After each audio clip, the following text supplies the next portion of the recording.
Hello, it's Matti here from Redware.com.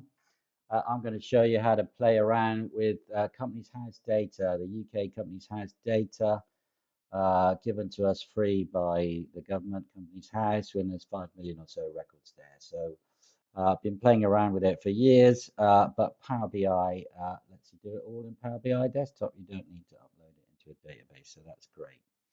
So just how to get the data.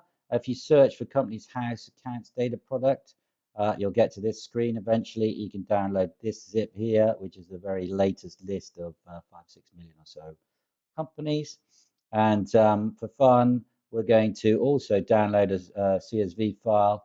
If you look for UK companies invoice register or time to pay invoice register, you'll get to this screen here, which is basically a list of a list of here you are. You can get a CSV file for all the sort of time to pay on all largish UK companies. We'll use that as well. So let's get started. If you got a downloaded Power BI desktop, we've got the spreadsheet. We're just going to get data on a brand new clean Power BI desktop file. We're going to choose the text and we're going to find on our CSV file, and it's going to upload just the first few hundred records of the 6 million, and it's going to try and guess the data type, and it gets it wrong on the dates. So we're going to go straight into transform data, and we're just going to go through all the date fields or check all the fields. But if you look here, if we scroll right and we check a date field, you'll see here it says ABC, it thinks it's text.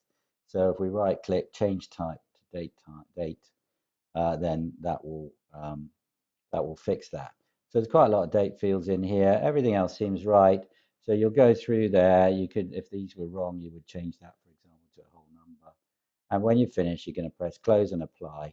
But that's going to take about 10 minutes because it's got to upload 5-6 million records. So here I've got one already done. So all I've done here on this one, UK Companies 01, is I've uploaded the file. Here it is, and changed the data types. Now, if you get it all wrong, you just go to Home and you can transform data and go and do that again. But we're fine with that. And what we want to do basically is just show some of the data. So I can show company name, the company number, sorry, company name. And then what I'm going to do, I'm just going to show you the SIC code. Let's go with county and SIC code 1. So SIC code 1 is interesting. It's the business type. There's 4 in there, but basically the first one is the main business activity. So there we are. Now, because I want to export this data later, I'm also going to add all the address fields in there. So I can export this data and put it in a CRM for some marketing activity. So these are all the companies. These are all the 6 million companies in Britain. But what we want to do is just get telecoms. At Redware, we have a telecoms billing product. So we want to just look at telecoms companies in Sussex. So what I can do with that is I could build some fancy dashboard stuff, but I'm just going to use this advanced technique here, this advanced filtering. And I'm going to say, show me all the companies that contain telecom in SIC1, and also all companies where the county contains Sussex.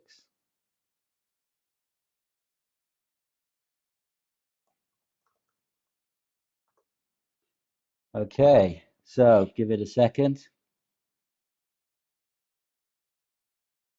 So it's whirring through 6 million records there, and there we go. You see here, all these companies here, they all they're all telecoms, and they're all in Sussex. So what I can do here, I can export the data.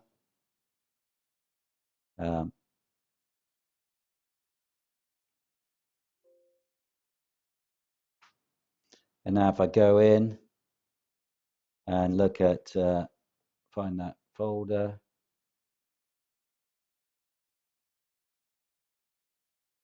and open that, I've got a spreadsheet which has only got companies based in Sussex that do telecoms. There's 350 odd, and I can mess around with that. So that is absolutely great and shows the ability of Power BI to compress and use all that 6 million records all in one and give you like a super database. I'm just going to delete these filters here so that we see everything again. And I'm going to bring in this average time to pay data from again from the government in a new CSV file. So I got to get data, text CSV, bring in the payment practices. It's a smaller table, and you can see here it's got start date, end date. I think technically there might be more than one record per company here, but it's got the average date to pay, and it's got the company number here. So I've checked it before, so I know the data's good. I don't need to transform it. So it's just going to upload it. And what we need is a relationship between the two tables. We need a relationship between payment practices and our master companies table. And in fact, because company number is the same name, it works it out. So here, if we look at our relationships, it's actually matched up company number to the two files. Now, if that was a different name, we'd have to add a relationship and create it ourselves. It doesn't matter if the fields have different titles. It's just that it won't work it out automatically. So that's our relationship's fine. So let's look at the average days to pay. So here we are. Here we are, the average time to pay. Let's drag that into a table. And let's make sure it's the average, not the sum. So we can see there the average time to pay is about 35 days across all those large companies. But let's make a little credit control facility, again, for free for our credit controllers. And we can put in the SIC code here, turn it into a table. And so we can have a process where, maybe you'd print this out.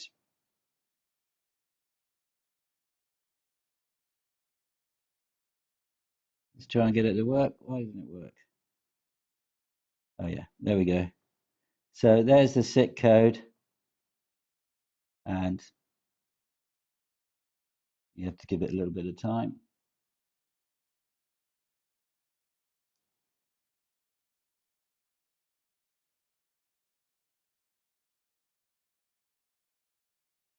And there's the average time to pay.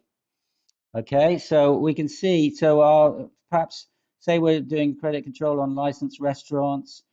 We know the SIC code because we've looked it up against the company, and then we can get the average time to pay by clicking here, and that will show us 79 is the average time to pay it's only for large companies. Now, if we drag this, we can also drag that field in onto our other this one here, onto our original one. That's going to shrink everything down to just, let's bring it up there. Got to check that it's average. And now if we look at, we can see the average against the company, And then if we click license restaurants, it's just going to show us licensed restaurants here. And we can see that the data is slightly skewed by Cafe Rouge and Bella Italia doing it at 1,000. So again, we might need to just get rid of those outliers to give us a good figure. But what I wanted to show you there is Power BI can easily handle 6 million or so records in just on the desktop version. And you can drag in other data and make some fantastic little credit control functionality for free. Um, and that's part of our business here at Redware. So it's interesting to see how credit control is going to change once everybody's got a Power BI desktop. Okay, thanks a lot. Hope you enjoyed that and hope it's useful.